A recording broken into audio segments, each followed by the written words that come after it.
মা ও শিশুর স্বাস্থ্য সুরক্ষা সুনিশ্চিত করতে বাড়িতে প্রসবের পরিবর্তে স্বাস্থ্য কেন্দ্রে প্রসব সুনিশ্চিত করুন।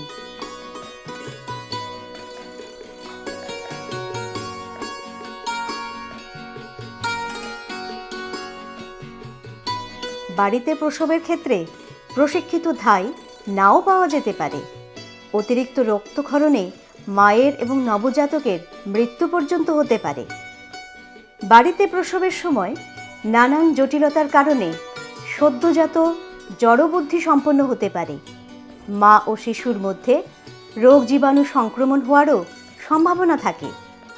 অন্যদিকে স্বাস্থ্যকেন্দ্রে পরিষ্কার পরিচ্ছন্ন পরিবেশে স্বাস্থ্যকর্মী তথা চিকিৎসকের দ্বারা স্বাভাবিকভাবে কিংবা সিজারের মাধ্যমে প্রসব করানো হয়।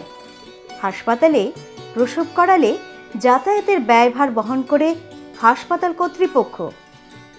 জন্মের সময় শিশুর ওজন কম হলে কিংবা অন্য কোনো প্রকার সমস্যা হলে তার তৎক্ষণাৎ ব্যবস্থা নেওয়া যায়।